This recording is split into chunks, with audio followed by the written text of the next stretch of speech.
அனைவருக்கும் வணக்கம். இந்த வீடியோவில் எதை பற்றி பார்க்க போகிறோம் அப்படின்னா, எஸ்பிஐ பேங்க்கோட யோனோ லைட் அப்ளிகேஷன் மூலமாக ஆட் பண்ணாத புது அக்கௌண்ட்டுக்கு எப்படி நம்ம அமௌண்ட்டை குயிக் ட்ரான்ஸ்ஃபர் பண்ணுறது அப்படிங்கிறத பற்றி இந்த வீடியோவில் பார்க்க போகிறோம். இந்த யோனோ லைட் அப்ளிகேஷனை ஓப்பன் பண்ணிக்கோங்க. இதில் ரெண்டாவதாக பார்த்தீங்கன்னா ஃபண்ட் ட்ரான்ஸ்ஃபர் அப்படின்னு ஒரு ஆப்ஷன் இருக்குது. அதை கிளிக் பண்ணிக்கலாம். அடுத்த பேஜ் ஓப்பன் ஆகும். இதில் பார்த்தீங்கன்னா அஞ்சாவதாக குயிக் ட்ரான்ஸ்ஃபர் அண்டு டொனேஷன்ஸ் அப்படின்னு ஒரு ஆப்ஷன் இருக்குது. அதை கிளிக் பண்ணிக்கோங்க. அடுத்த பேஜ் ஓப்பன் ஆகும். இப்போது நம்ம அக்கௌண்ட் நம்பர் ஐஎஃப்எஸ்சி கோடு வச்சு தான் ட்ரான்ஸ்ஃபர் பண்ண போகிறோம். ஸோ ஃபஸ்ட்டில் இருக்க சென்ட் மணி யூஸிங் அக்கௌண்ட் டீட்டெயில்ஸ் அப்படின்னு இருக்குது. அதை கிளிக் பண்ணிக்கலாம். அடுத்த பேஜ் ஓப்பன் ஆகும். இதில் உங்களோட நேமும் அக்கௌண்ட் நம்பரும் ஆட்டோமேட்டிக்காக வந்துடும். அது கீழே பார்த்தீங்கன்னா பெனிஃபிஷரி நேமுன்னு இருக்குது. நீங்கள் யாருக்கு அமௌண்ட் அனுப்பணுமோ அவங்களோட நேம் என்ட்ரு பண்ணிக்கோங்க. அதுக்கு கீழே 2 டைம் அவங்களோட அக்கௌண்ட் நம்பரை என்ட்ரு பண்ணிக்கோங்க. அதுக்கு கீழே பெனிஃபிஷரியோட ஐஎஃப்எஸ்சி கோடு, ஸோ அதையும் என்ட்ரு பண்ணிக்கோங்க. அதுக்கு கீழே அமௌண்ட் நீங்கள் எவ்வளோ அமௌண்ட் அனுப்பணுமோ அந்த டீட்டெயிலையும் கரெக்டாக என்ட்ரு பண்ணிக்கோங்க.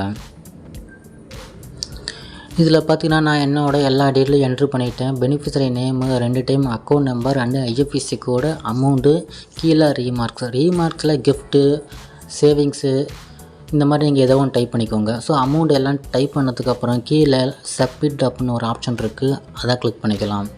அதை கிளிக் பண்ணிங்க அப்படின்னா அடுத்த பேஜ் ஓப்பன் ஆகும். கன்ஃபர்மேஷனுக்காக இந்த டீட்டெயில்ஸ் எல்லாமே இருக்கும். நேமு, அக்கௌண்ட் நம்பரு, அமௌண்ட் இது எல்லாமே இருக்கும். அதை ஒரு டைம் செக் பண்ணிவிட்டு கீழே லெஃப்ட்டில் கன்ஃபார்ம்னு இருக்குது. அதை கிளிக் பண்ணிக்கலாம். அதை கிளிக் பண்ணிங்க அப்படின்னா அடுத்த பேஜ் ஓப்பன் ஆகும். நீங்கள் ரிஜிஸ்டர் பண்ணியிருக்க மொபைல் நம்பருக்கு ஒரு ஓடிபி வரும். அந்த ஓடிபியை காப்பி பண்ணி பேஸ்ட் பண்ணிக்கோங்க. ஒரு வேளை உங்களுக்கு ஓடிபி வரல அப்படின்னா கீழே கிளிக் டு ரீசெண்ட் த ஓடிபின்னு இருக்குது. அதை கிளிக் பண்ணிங்க அப்படின்னா ஓடிபி வந்துடும். இப்போ நம்மளுக்கு ஓடிபி வந்துருச்சு. ஓடிபி போட்டுட்டு கீழே சப்மிட்னு இருக்குது. அதை கிளிக் பண்ணிக்கலாம். அதை கிளிக் பண்ணிங்க அவ்வளோதான். சிம்பிளாக இந்த அக்கௌண்ட்டுக்கு அமௌண்ட்டு ட்ரான்ஸ்ஃபர் ஆகிடும். இப்போ பார்த்தீங்கன்னா டிக் மார்க் வந்துருச்சு. குயிக் ட்ரான்ஸ்ஃபர்னு போட்டு சக்ஸஸ்ஃபுல்னு வந்துருச்சு. இதில் பார்த்தீங்கன்னா ரெஃபரன்ஸ் நம்பர் இருக்கும். அது தேவைப்பட்டால் நீங்கள் நோட் பண்ணி வச்சுக்கலாம். இதை ஓகேங்கிறத கிளிக் பண்ணிக்கலாம். ஓகே ஃப்ரெண்ட்ஸ், இப்படி தான் யோனோ லைட் அப்ளிகேஷன் மூலமாக நம்ம ஆட் பண்ணாத ஒரு புது அக்கௌண்ட்டுக்கு அமௌண்ட்டை ட்ரான்ஸ்ஃபர் பண்ணுறது. இந்த வீடியோ எல்லாருக்கும் பிடிச்சிருக்கும், புரிஞ்சிருக்கும்னு நினைக்கிறேன். இந்த வீடியோ பிடிச்சிருந்தால் லைக் பண்ணுங்கள். இது சம்மந்தமாக ஏதாவது டவுட் இருந்தால் கமெண்ட் பண்ணுங்கள்.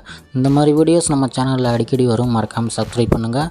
அதேமாரி SBI YONO and YONO light அப்ளிகேஷனில் என்னென்ன ஆப்ஷன்ஸ், என்னென்ன ஃபீச்சர்ஸ் இருக்கோ அது எல்லாமே நம்ம சேனலில் வீடியோஸாக இருக்குது. செக் பண்ணி பாருங்கள். தேங்க்யூ.